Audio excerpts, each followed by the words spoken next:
All right, what's going on, everybody? We are finally back after a long summer and everything. We did not make a few videos for a few weeks. And now we're back learning through the Sefer Siach Sarfei Kodesh, and we are learning about Rebbe Nachman's life and how he started becoming more famous and everything like that. And we just finished off a story with him and his father-in-law. And now there's another story, which is a very, very famous story in Breslov. The story goes that Rebbe Nachman was one time in the winter on a bris in the city of Alexandrovika, okay? And while they were doing the bris, people came in screaming and crying that there was a Jewish girl that she was missing and nobody knew where she was, right? And because there was a priest in that town, a non-Jewish priest, obviously, who did not like Jews, and he always was looking for, also, Rahman al-Tzlan, he was looking for Jewish girls to do whatever he needs to do, bad things, and make them not religious, right? So obviously they thought that the priest was, the one who took her, right? So Rebbe Nachman said to them, yes, you are correct that this girl is now by this priest. That take a few people with you that are very strong, go to the house of this priest, right? And she will look down from the window and make her like a sign, like come down, and then she's going to come down and take her and bring her to a different city, right? And they did this, and Rebbe Nachman's promise, basically, like, they knew that she was by the Komer, but like he didn't. Obviously, nobody knew that she was going to look out the window and all these things. So Rebbe Nachman predicted all this, and it came true, right? And now, obviously, once this became known to the non-Jews there, so they took sticks and axes and they were getting ready to fight the Jews, right? They were going to go come and kill the Jews that took this girl, right? And they wanted to take her back. The Jews were very, very scared, right? And because they saw that Rabbeinu knew for sure, with his Ruach HaKodesh, that he already knew where she was and how to save her, so they came back again to Rebbe Nachman, who was still sitting by the bris milah. And Rabbeinu said to them, you also go out with sticks and axes, and when they see you, they're going to be very, very scared, they're going to run away. And that's what happened, right? So this was a very, very wondrous thing. Afterwards, Rebbe Nachman said to call a certain boy, right? He was a sandler, a shoemaker, a schusterbacher, right? And he advised him to marry this girl, to do a shidduch, right? And he said to the bacher, he said to the man, to this boy, right? He says, once in a while, you're going to fight with your wife, right? And what's it called? And sometimes people say things that they don't want to say, but they say it when they're fighting with their, with their wives, whatever. He said, make sure that never, ever, ever, that you do not bring up this whole situation that she was in the house of this priest, right? And I'm going to promise you, if you do this, that you're going to have wonderful children.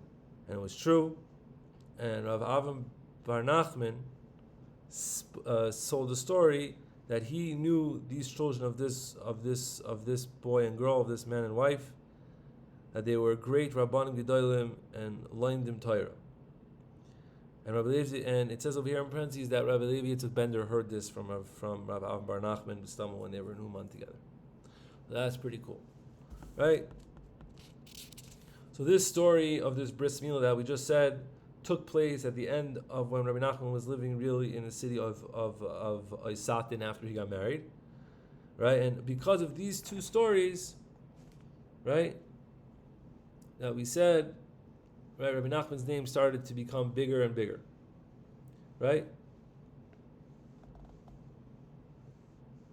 Because the real ratzon of Rabbeinu was just to serve Hashem, behester, in secrecy, and that people shouldn't know from him at all. But because he had to save this girl, so then now people started seeing it, right? Right? So sometimes Hashem wants a tzaddik to be revealed, so it has to happen, and that's it. Right? Okay, so that is how Rebbe Nachman started getting famous. Then Rebbe Nachman moved to a new city. He moved to the city of Medvedevka, and that's where he lived now. Okay? And when Rebbe Nachman was living in Medvedevka, one time Rebbe Nachman of Chernobyl was there with the Maggid of Mitorvitsa, right? Who was now at that time getting close to Rebbe Nachman, right?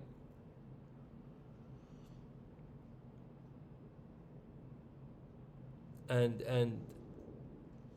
the Maggid of Mitorvitsa pointed Rabbi Nachman out to Rabbi Nachman of Chernobyl, and he said to him that this is my Rebbe.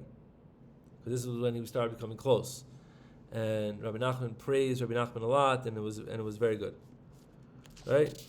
So now Rabbi Nachman, when he moved to Medvedevka, he was 18 years old. Right?